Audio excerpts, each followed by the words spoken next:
guess Ezra, firstly, Ezra. how often were you using drugs in the lead up to this crash? Yeah, I'm probably not going to touch on that. At this point in time, that's the past, and right now I'm looking forward to moving forward, and yeah, that's where I'll leave that question. What was going through your head that led you to get behind the wheel that night? Yeah, again, I've done a bit of work behind the scenes to, overcome that point in time, and yeah, like I said before, I'll just move forward, and I'm just looking forward and being present and staying present. How often were you driving unlicensed in the lead up to the crash? That you play in society and your position as a role model? Yes, yeah, I do understand that I'm a big part in young people's lives, and like I said before, I've what's happened has happened, and I've had to accept that, and the only way I can sort of get myself back out there is through my actions and gaining respect through my actions on and off the field from now on. So yeah. Ezra, we haven't heard from you for such a long time. I mean, what do you want to say to people, and particularly the victims? Yeah, obviously, I'm truly sorry, and I regret what I've done, and that's the main thing that I try to remind myself every day, that I was in the wrong, and but right now I'm looking forward to getting back on the right path, and being a positive role model for the future for the future generations. But yeah, definitely regret my actions, but I've accepted that and moved forward. From what I understand, downward spiral. From what I understand, Ezra, you weren't allowed to talk to the victims till your court case, but you've reached out to them since to apologise and even to meet with them off your own bat.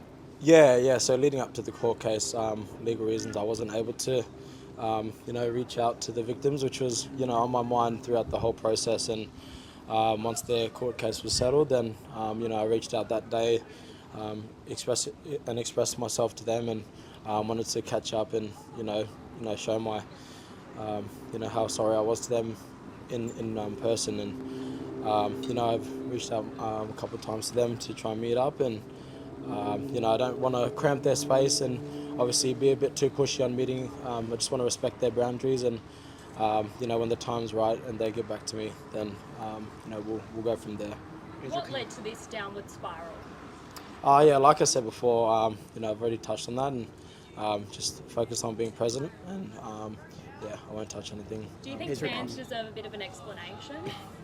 I think my actions going forward is a big enough explanation. So, if I can be a good role model moving forward, then that's just going to take care of itself. So again, I won't touch any more in the past. Ezra, can you describe your emotions when you went to rehab? Yeah, obviously there was a lot of emotions going through my head, and I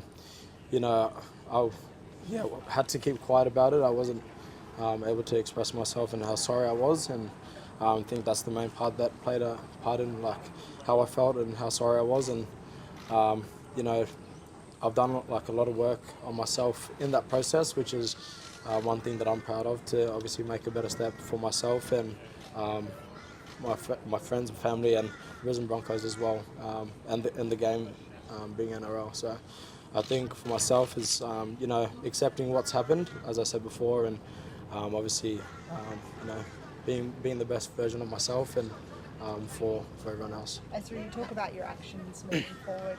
People can lose their careers over these incidents. I'm sure that hasn't been lost to you over that, but do you feel grateful that you do have a second opportunity? You're obviously going to miss 9 weeks of the season, which is a fair chunk. People have their opinions on whether or not that was fair or not. How do you see the next kind of few months and watching from the sidelines, and then also do you see it as an opportunity to kind of revitalise perhaps your career in a sense, and that second coming of Ezra Mam? Yeah, I think it's more of a learning curve for myself, I guess. This time, with the time I've got off, I can use that to work on myself and work on my habits, and do what's best for myself and the team. Obviously, we've been training here. I've been training with the team now, and the best thing for the team is if I put my best foot forward, and obviously challenge everyone else at training here to get their habits better. So for me, it's just about working on myself, which I'm continually doing as we go along this road, and Ezra, your name was at the centre of lots of media attention and scrutiny. How did you deal with that? Yeah, I'm just lucky that I had a good group of support around me. I'm grateful for my friends, my family, and the club.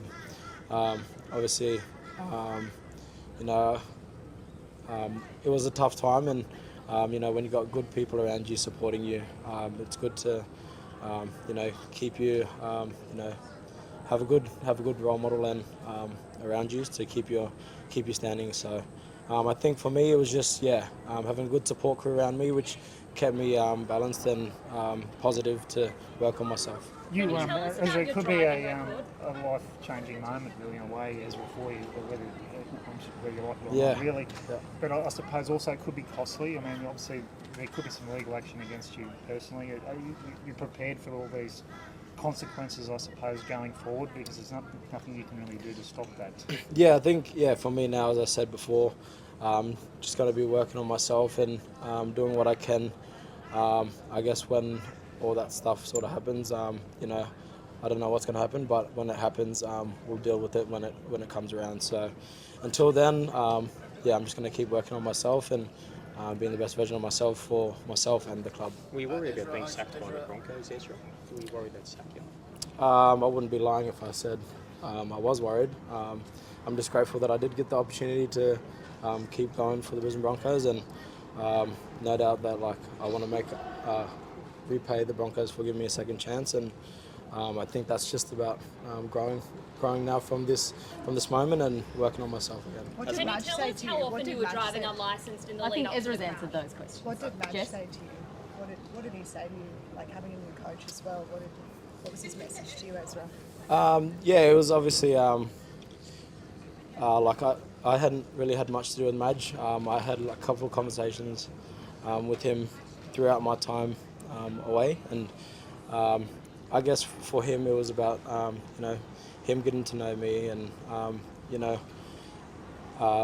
just keeping me on track and just wanting to know how I was feeling, and I guess Madge was like a good part of that support that was around me, just supporting me, and the main message that I got through all my support and everyone was just to face anything when it came. So Has Madge outlined a plan for you when you get back into the NRL team, or is it going to be earning your spot back for a cup once the suspension's done?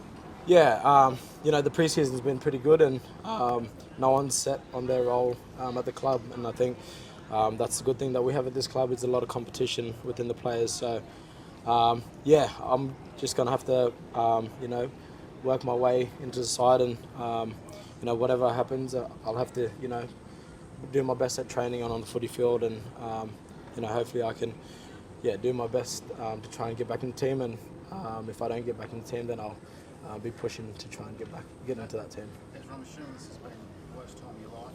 How much would it need just to get back out and play game of footy again? Obviously, just looking forward to just this period now before I get back on the field. I think I've got a lot to work on off the field and as well as on the field. So, I'm not really in a rush to get back on the field. I just want to be the best person I can, and and that's through training on and off the field with the boys, and What about How would Ezra? you describe the last few months for you? The last few months, it has been tough, but that's sort of the consequences that you get from the actions that I done. So I've just had to accept what I've done, and just have to work to get back to where I was, and even better. Ezra, I know you're Ezra, do you truly believe you can get back to where you were? Yeah, I do. Obviously. It's what was that? Sorry. You said getting back to your best. Do you truly believe that you can get back to where you were, and what gives you that belief? Yeah, that's definitely the goal. I don't think any football player is ever satisfied with where they're at in life, and I think as a individual myself, I just want to get back, 100% body-wise, mentally, physically, and back on the field. So, with ability-wise, I'm just happy to be working on my ability and putting my best foot forward for the team, and whatever's best for the team, I'll be happy with. Ezra, I know you're question, proud guys. of your culture. How hard was it facing your mum and telling her what had happened? I think it was tough telling anyone what happened. I guess I didn't tell anyone because everyone pretty much knew. So it was about, changing my actions and, if you're saying culturally, I don't think that really sort of comes under a bracket. I think culturally, my foundations are pretty strong, and I'll continue to work on myself culturally and spiritually. So, I'm pretty happy with my culture, and I just don't think that comes under culture. I guess going forward, what are you going to do to make sure something like this never happens again? I think just learning from this experience, I think that I can obviously make other people's choices better by sharing what I went through, and obviously if I can be a good role model going forward, I can obviously have a big impact on everyone else who may or may not be in the same boat. But I think for me the best thing is that I can learn from that and be a good role model for everyone. Are you still Thanks, drinking? guys. Thank you.